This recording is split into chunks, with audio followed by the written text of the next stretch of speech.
Hello and welcome again to season 3 of the Financial Secrets Revealed podcast. Today I am joined by the lovely Mark Bolton, who specializes in Gen Z. Welcome to the show, Mark. Thank you. Nice to be here, Amanda. Thanks for joining, Mark. Can you tell us a little bit about yourself and how you ended up having a fascination with Gen Z? Yes, my career has mostly, almost exclusively, been spent in the banking industry. I started with one of the Wall Street banks in New York. I'm originally from the UK. I happen to be in the UK at the moment visiting family, but home is Florida in the USA. So I started my career in banking. I kind of stayed with that career almost all my life. I didn't have a few years working in Hollywood, but that's another interesting story. Sounds like a But different in the podcast, last, that one. yeah, that's a separate podcast. In the last 2 or 3 years, I've done a great deal of work with Gen Z, or Gen Z as they call it in the US, but it's called Gen Z. I've done a great deal of work from a consulting perspective with banks and financial services companies in particular that are wanting to design and build new digital products that are very much focused on this group. So that piqued my interest, and the more I dug into it, the more I went, this generation is really fascinating, and it's not just a US thing. It's a global phenomenon. This is the biggest generation we've ever seen in numeric terms. They stand to be the most politically powerful, the wealthiest, the most influential, and very, very different from the generations that have gone before, particularly the millennials. I had a very interesting conversation yesterday with a guy who runs a marketing agency in New York about Gen Z. He's also very interested. And we were just contrasting extraordinary differences between Gen Z and literally the group that just went before the millennials. So all of those factors really piqued my interest. So I wrote my book. I'm not going to do the whole product placement thing like that, I'll but I make wrote sure I it's wrote in a our book. show notes, don't worry. Let's get it out of the way.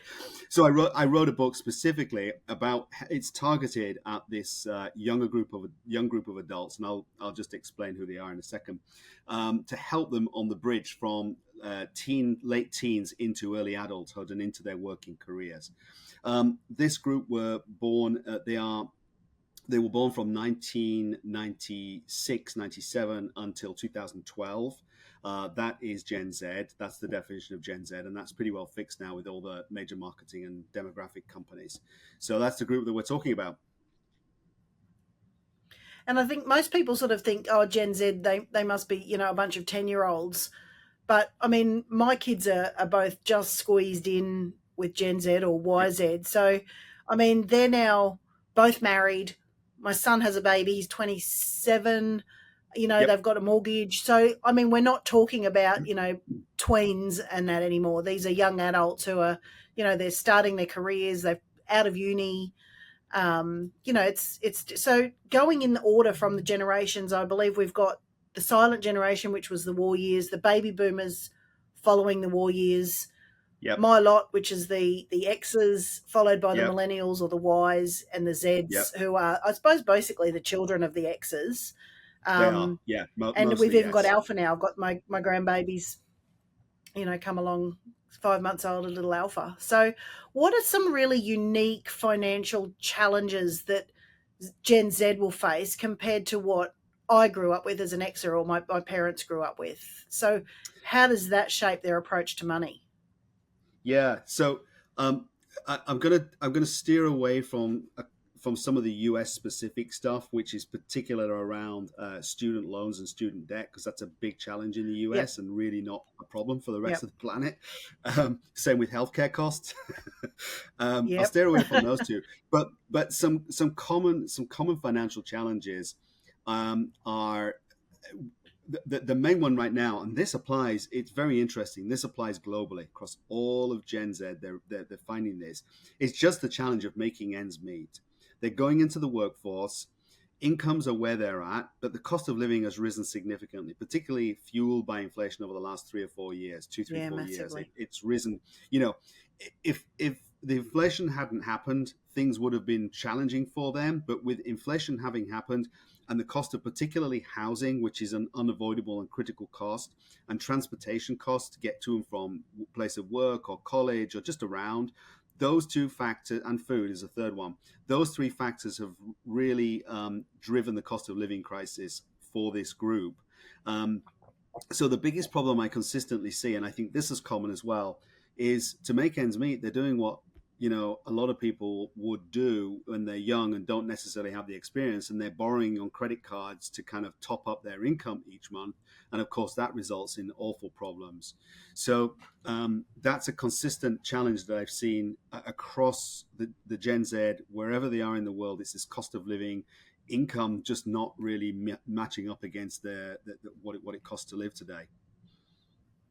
Wow. Now, this group basically has grown up with a chip in their heads. They're really savvy digitally. I'm Yeah. guessing they use a lot of apps to manage their finances.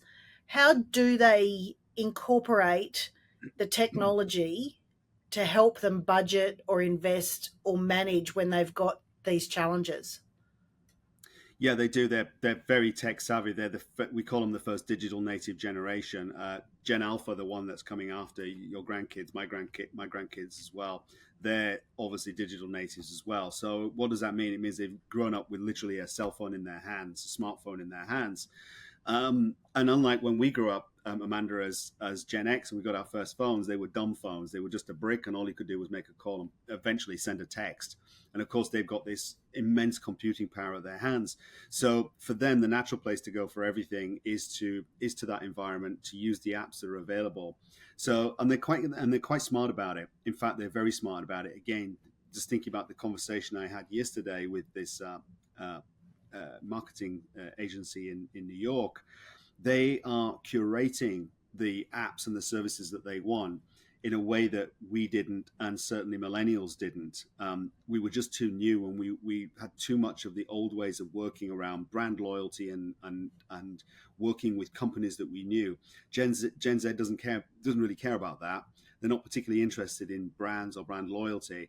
They will curate across any number of apps. So what does that mean in practice?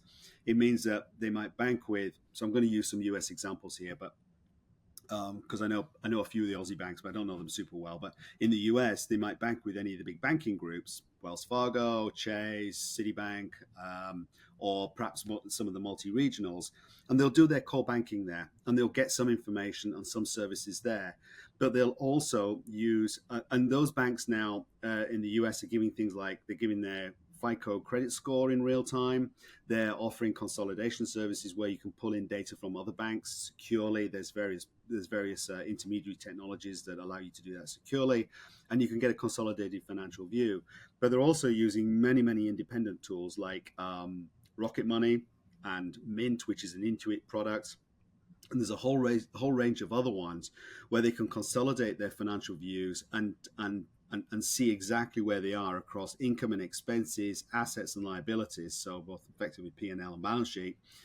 They can see their total net worth, their money in, money out. They can track cash flow. They can build budgets. They can manage against budgets. They can see credit card and debit card transactions, smartphone transactions, any type of transactions in real time. And they're using all of those tools and technology in a really smart way. So I think they're well positioned to control their finances, but they still need more help. So that's part of the mission that I'm on. Part of the puzzle. So we hear a lot these days about a gig economy, and our parents, worked 45 years or so for the same company, retired with the gold watch. There was no such thing as, swapping careers or flitting from one job to another. It was unstable people who did those risky sort of things and, Yep. and changed careers where, the gigging economy or finding if you like something or even remote work for many of them has been really prevalent. So how does that influence financial planning for them and financial stability? Because it's so different to what their parents grew up with. Yeah, and that's a very interesting question because I personally, although I've been kicking around the banking industry almost all my career, I've kind of worked in the gig economy in that industry. So I've done a lot of consulting, short-term consulting contracts, and that's just been my preference. So I've always personally worked that way. So it's very natural to me. And Gen Z has adapted to that extremely well, partly through a desire, partly through a realization that they just don't trust large corporations, right? The trust levels for large companies is on the floor. Just don't believe any of their brand promises. They don't believe that they'll employ them, and if they employ them, they don't believe that they'll keep them or look after them. It's down at 20% confidence in large corporations. So their reaction to that is to build insurance, and insurance is other income streams. Secondly, we've also got this cost of living challenge that we talked about. And so they are also building these second and third income streams to deal with that challenge as well. Now, big problem we've got, I think, in the retail credit world is that we don't recognize any of that stuff. There's no formal. I'm not aware of any banks that are formally recognizing and saying, okay, that's your main income. Do you have a second income, a third income? Let's put all that in the pot, and then we can manage. Then we can offer you credit that's commensurate with your actual income, and actually with a more stable business model, because you've got two or three income streams instead of just the one, where you've got, as they say in the business, concentration risk. So retail lending to me has not caught up with the new world, and I think there's a big opportunity for the first couple of banks to get this right and make a big impact on hoovering up Gen Z customers, because they do recognize multiple income streams. The flip side of this is, if you were a business and you go to your bank and say, I need to borrow $1 million to do something, they'll ask for all kinds of books and records. And one of the things they'll look at is not just the strength of your cash flows, but the quality of your cash flows. If it's all concentrated with one customer, they're going to go, you've got huge concentration risk, and they're going to be reluctant to lend. And yet in retail lending, they do the very opposite of that today, which makes really no sense. So I think there's a big gap there in the marketplace. Yeah, I think you're right. I mean, I've been self-employed for 15, 16 years, and, going to a traditional lender, even for me, who, has Yeah, had a stable income for that long, I don't tick the box. Sometimes the yeah. non-bank lenders are just easier. So you're absolutely right. That's a massive area for improvement for sure. Love that word disruption. Back, we're going to go and disrupt again. I, Financial services is right for it. I think improvement. I think the banks that figure this out, that really figure it out and really figure out how to model the credit risks appropriate to this new way of living, a new way of earning multiple streams of income with maybe a main one plus a second and a third. The banks that get that right are gonna hoover up Gen Z customers in a way that we've not seen with the traditional banks. There's a really big market opportunity there. I'm actually going You're to just that showing trade you're show that we British talked with about. Hoover. Thank you. Oh yeah. Sorry, Yeah, vacuum up, showing the sorry. British with Yeah. the Hoover. So we're talking about Gen Z Um, there. Sorry, still going? no, go ahead. We've got a little No, digital sorry, delay, no, so my I'll bad. stop there. I'll stop there. They've got this trouble you're talking about, trying to make ends meet. They've got these different income streams that they're looking at, just trying to, keep head above water. How can they even think about saving for the future and retirement when times are so tough now? I mean, I know growing up when I was in my 20s, I was never going to be 65 years old and retire. I mean, that's for old people. You don't Yeah. think that far ahead. It's like, you are trying to make ends meet, put food on the table for the kids and pay the mortgage. How are they thinking about the future? I mean, it's daunting at the best of times. They don't think adulting is terribly easy. So Yeah. how can they even put aside when they, trying to struggle to make ends meet now? It's remarkable, actually. Research shows that Gen Z has started investing for their retirement earlier than any other generation. The median age in the US is they started saving for retirement at 19, which is amazing, Wow. considering the cost of living challenges that they face. Now, clearly, they're not putting much away, but the fact that they're getting into the discipline of doing this is a really, really healthy and positive sign. They are very, very aware, as I said earlier on, they have no trust in corporations to do anything other than just sell them stuff when they need it, right? That's all they believe. As employers, they have very, very low trust levels. And so they recognize that they need to take control of their own financial futures very early in the process, and they've researched this and they've talked to people and they've listened to podcasts and they watch influencers and they watch lifestyle influencers and they talk to family and parents as well. They get some smart stuff. They're very, as I said earlier, very good at curating the information that's available out there and using the apps and tools. And so we see this median age of 19 when they start investing. And I can't talk globally for what the different invest, investing options are, but in the US, larger employers typically give what's called a 401k, which is essentially a retirement plan that is partly funded by the employee and partly by the employer.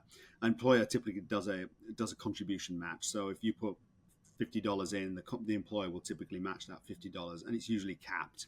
They're taking advantage of all of that. So it's, although it would seem a, a, a concern because of their cost of living challenges, they're very much doing the right kinds of things early and getting the right kinds of disciplines and habits in place early. So I think it's actually going to be a quite positive story when this plays out over the next few years. Well, they've got the eighth wonder of the world, don't they? Compound interest on their side if they're starting that early. So Exactly. that'll make a massive difference for them. I Yep. have also heard that they're much more interested in experiences. Like our generation, we grew up with Madonna and the material world and consumerism and buy stuff, and you need the brand name handbags and clothes to look or be considered successful. I think that's starting to go down the gurgler a bit, and having fabulous travel experiences or going places and doing things is much more of a priority for Gen Z. So, how does that impact spending habits? Yeah, retailers are looking at this extremely closely. What's beginning to emerge as a spending pattern in Gen Z is they they will splurge on in two areas. Okay, they will splurge on experiential spending, so vacations, travel, certain experiences they wouldn't otherwise have. And the second area where they'll splurge, and it's probably too early because then a lot of them are not in the financial position to do this yet, is on very high end luxury goods. So groups like LVMH, I forget the name of the other big French and European groups, but LVMH and those other big luxury brand companies, and also in the auto industry, Mercedes Benz is all over this as well, are very excited by Gen Z because they see that they would rather pay once for a high end luxury product than multiple times for a series of less branded, less luxury products that they constantly replace. And Gen Z are beginning to show that in their buying behavior, that they won't buy, you know, I'm not good. I'm not good at the retail brands. It's not really my area. But they won't repeatedly spend lots of money on mid-branded or unbranded clothing products. They'll rather wait and buy one or two items from a known exclusive brand, and that's the sort of pattern that we're beginning to see. So there's a risk in retail that the middle is going to get hollowed out, and what you'll end up with is a really booming luxury goods, high-end brand sector, and a booming kind of discount brand sector where day-to-day shopping for regular products and services or regular products is being done at the lowest possible cost for whether it's food items or household items or those kinds of things that we all shop around for, but they really will focus on getting the lowest possible cost. And then they're not spending anything in the middle, and then they're doing something with a luxury brand. So that's the sort of pattern that's beginning to emerge.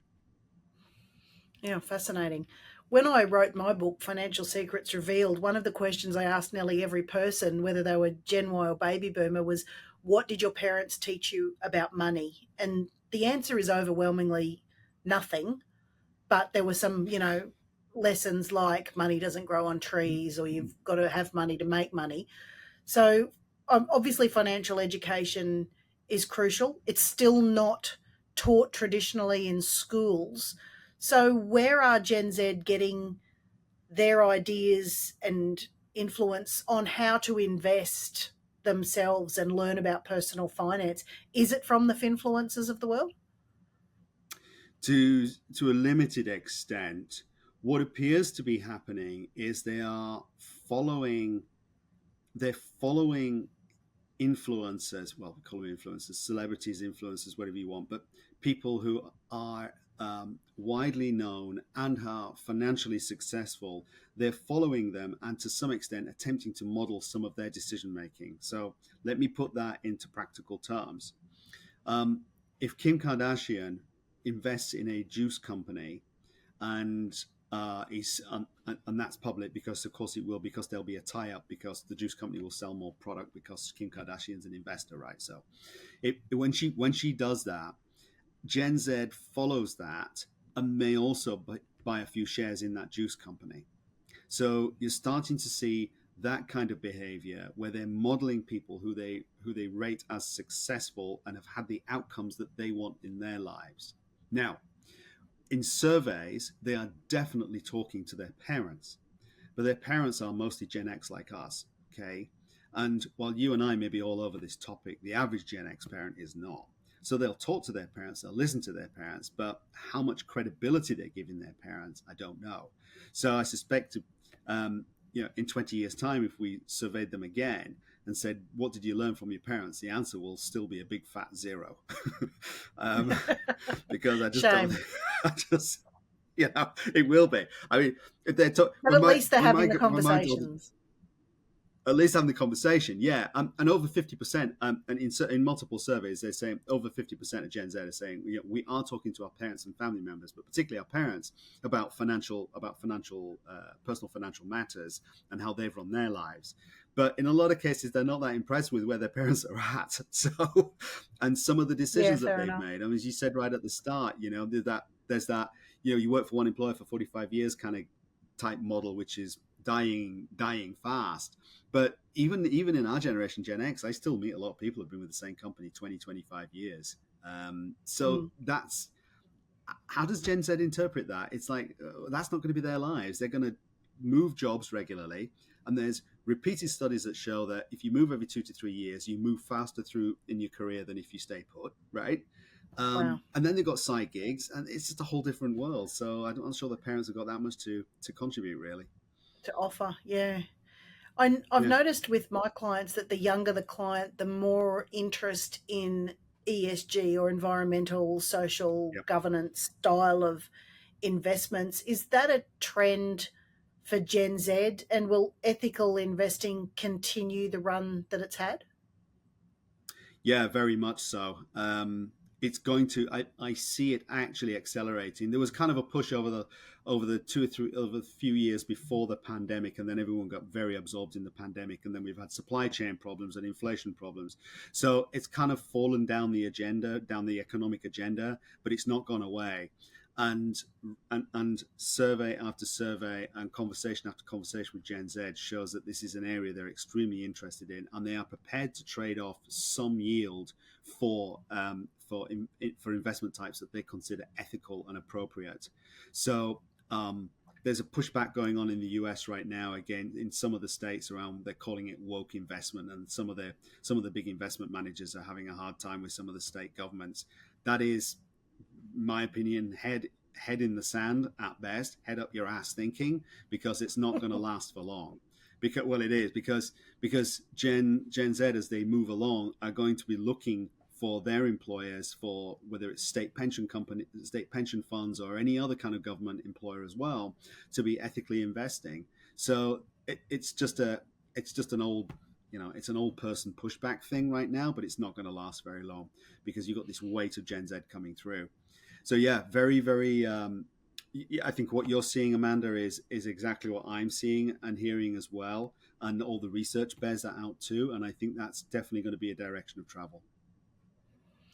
Something that's been of interest to me and in my purchasing habits over years, and probably because I've done a bit of travel in Africa and other India and places, is I like products that have a sustainability factor, or they're not tested on animals, they're cruelty Yep. free. Um, Yet fast fashion is still a massive thing. I mean, the Zaras of the world or the Kmart's that with the cheap, quick, I can buy a t-shirt for $2 to $5, whereas one that's ethically sourced and sustainable is going to be $50 for a t-shirt. Is this sustainable product going to be a long-term trend, or is it a bit of a flash in the pan? I'd love to think that all these companies are going that way, and that the Timus of the world, etc., will be eventually banned or shut down. How does that look for Gen Z? Well, I think what might happen is the Timus and Zaras of the world will end up adapting their business model because they want to stay in business, and it doesn't necessarily. And again, this is not my world of expertise, but it doesn't necessarily preclude that you can't change your designs rapidly every month or every 2 months, which I know some of the retailers do, and yet somehow not be ESG sensitive and ethically have some problems with your production. The two, I think, can be married up, but it's probably an emerging business model at the moment. You've got two business models. One is that ESG products or ESG compliant products are good, but they're expensive because there's a whole raft of stuff that has to be done to enable them to be ethically sourced, sustainable, climate friendly. And then on the other hand, you've got this other business model, which is we turn out a different T-shirt every month, and it's made in a sweatshop in somewhere in Africa or Asia, and which is a model that hopefully will disappear over time. And anyway, there's a leveling up of salaries. I mean, one of the spaces I have worked for a long time is in IT around financial services, and we used to offshore everything to India years ago, and that's increasingly not happening because you know what? Indian technologists are getting very well paid these days, so the difference has gone away, and I think that will happen over time, and that's a way ultimately of raising incomes and standards of living in the developing world to a point where they no longer want to doing the kind of crummy jobs that were done 30 years ago, and it gets automated. Different business models emerge. So I'm a natural optimist. I kind of think things will move in the right direction, and I think Gen Z will be the big push behind that because they will start to challenge the Zaras and the Timus and these other retailers that maybe don't have very good business models today, to change them, to adapt, and to be ready for this new world. Beautiful. Can't happen soon enough for me. Moving on, Yeah, I suppose, to agree. real estate. I mean, the great Australian dream and American, I know, is to own your own home, and that's what our parents put us up. Everything should go into that. It's you'll never be kicked out. You've got this stability. I don't think Gen Z have that same. We must get a home, and it's the biggest priority we've got. And should is that the first purchase we get when we're married or have a partner? How does the rent versus home ownership play out for Gen Z? I think. Well, the jury, it's interesting because on that particular rent versus buy issue, the jury's a little bit out still. There's still, the Gen Z is not showing huge differences yet from millennials. But where they are showing differences is that they're definitely shopping for smaller homes than the generations before. Even when they're starting to think about having families, they're shopping for smaller homes. So might still be a single family home on its own piece of land, but it'll be a smaller piece of land with a smaller home on it, and they're happy. They're happy with that. They don't want to. They don't seem to want to collect as much stuff. They don't want as many physical possessions, and so the space that they need to be in can be lower, and that obviously frees capital up for or income up, and then ultimately capital for future financial savings, for investments and retirement savings, and for some of that experiential spending, and also for high quality brand spending as well. So definitely an emerging trend of this trend towards smaller homes.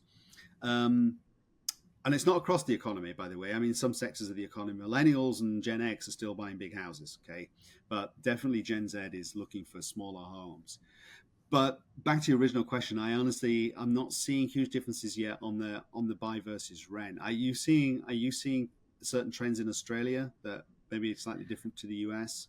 Um, Affordability. I mean, Australia is one of the most expensive real estate Mm, countries in the world. So yeah, the tiny home trend is is a thing over here.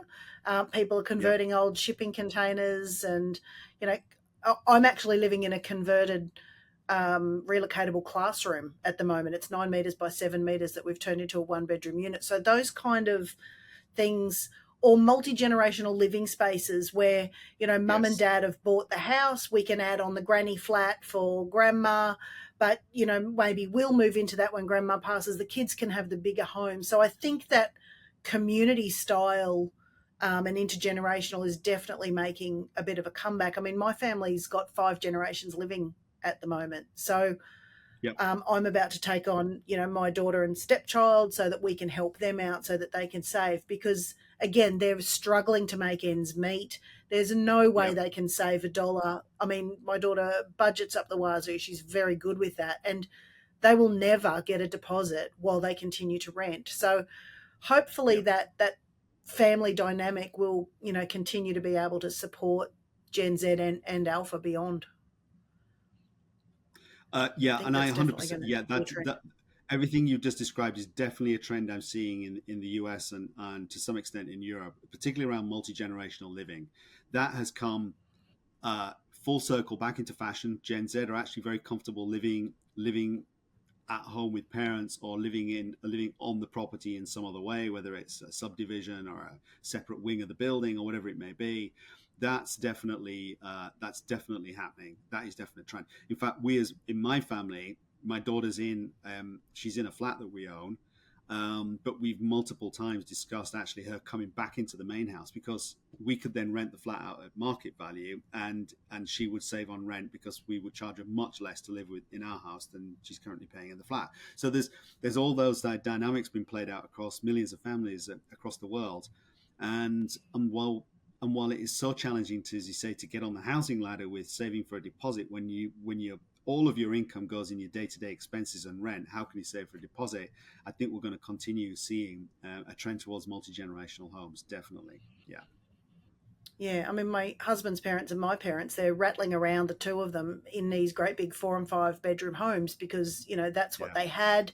I mean, these weren't even the family homes that the kids grew up in. They're more recent purchases that, Right. that's what they're conditioned to. This is what we need and have. And I couldn't think of anything worse than cleaning, a 5 bedroom home and it's just the two of us in it. I suppose some of the rooms aren't even used, but I guess Yeah. that style of it's not making sense anymore. And if you can help out the Yep. kids, and not, I'm not saying they haven't done that. They've both taken us in over time while we're, trying to get ahead. So, but that more permanence, I suppose, before you're older, before you leave home, that style is yeah, the swings and roundabouts of it all, hey?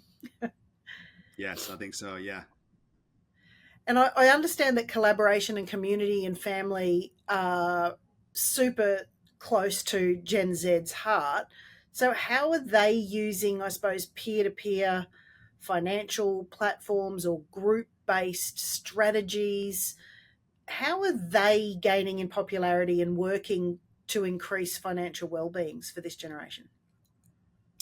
So that whole peer-to-peer thing really came about with the millennials. It was those guys that really drove peer-to-peer tools, payments tools like Venmo and Zelle and even PayPal in the old days. That stuff. I mean, I haven't heard. It's interesting you use the term peer to peer because I haven't heard that term now for 2 3 years because I think it's just died. It's just I mean, Zelle and Venmo today and these other payment tools that are out there, and you probably have different ones in Australia. They've just become part of the financial infrastructure, and Gen Z just uses them like any other financial tool. I go back to what I said earlier. They're very, very smart at curating amongst the range of products that are out there, the things that work for them. So honestly, if one of the big banks had the easiest payment tool and they could just, send payments via text or WhatsApp, they would use that. But none of them do because the banks are too scared that there might be a bit of fraud around it, or they're technologically challenged, or whatever those other issues are. So a fintech will do it, or Meta will do it and provide payment over WhatsApp. So and Gen Z will use that. They'll just go, what works easiest, what's cheap or free, and what is safe and secure. And if you have those three in combination, you'll get customers from in Gen Z.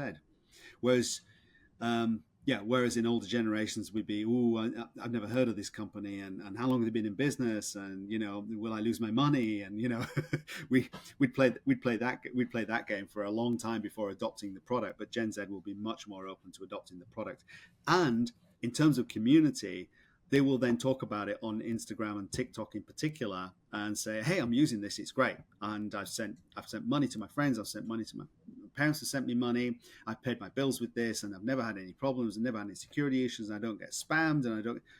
It'll take off. So that's how they will. That's how the community side of it works now. It's really over TikTok and Instagram in particular. I suppose even like your ride sharing apps, split your fares or split your bills. It's all just, it's so Yes. easy. I mean, the last time Yeah. I was in the States, I mean, I know you don't love us because we're not the world's greatest tippers. We've got this thing about why don't the employers pay your wages instead of the customers, like we have to over here. Yeah. But I mean, I think I did maybe the gangsters tour when I was in Chicago last time. Didn't have much cash on me, and of course the guy at the end's, oh, just Venmo me, and I'm just like, Yeah. wow, like it's not as big over here at all, but it was just, look, here's my QR code, off you go. It was just fascinating that, oh, can't you do Yeah. that? Yeah. So Yeah. yeah, That's right. it's a whole new You'll world, see that's that, for sure.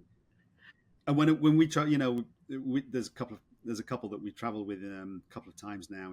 We were in Europe earlier this year and New York and stuff, and we just we each pay our own expenses, and at the end of it we just figure it out, and one Venmos the money to the other for the balance. So it's absolutely common now. Yeah. Yeah, fascinating. Oh, there's it's a whole new world, isn't it, Mark? I'm feeling a bit like a dinosaur at the moment.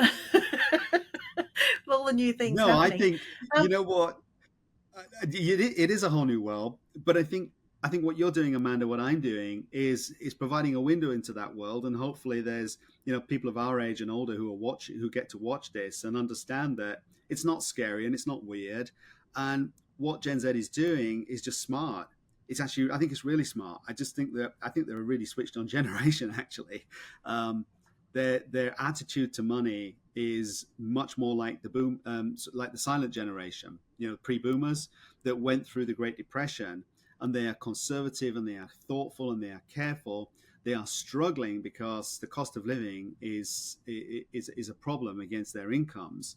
Um, but that's been kind of true for every young person that's gone through life. It's always tough at the start, and it gets better as you move along. I know the childbearing years can be tough as well, but ultimately you move into the sunlit uplands of having disposable income, and then you buy nice cars and big houses, or at least we used to do that. And they're more thoughtful, and they're saying, you know what, by my mid 40s or maybe my 50s, I want to be in a place of financial freedom. So I'm going to forego a lot of stuff now and be very careful. So I think by sharing what we see and what we understand, I think we're bringing a wider audience to understand that, and certainly not be afraid of Gen Z. I think they're a really good, you know, excuse me, so I won't use exactly the language that we used yesterday with this guy in New York, but we kind of screw things up, right? In the sense of we allowed this ongoing dependence on fossil fuels, and we allowed this ongoing ignoring climate challenges and human rights challenges and so on. Gen Z could be the saviors because millennials aren't. Bluntly, the millennials aren't. They're kind of like, what's going on? They're literally rabbits in the headlights.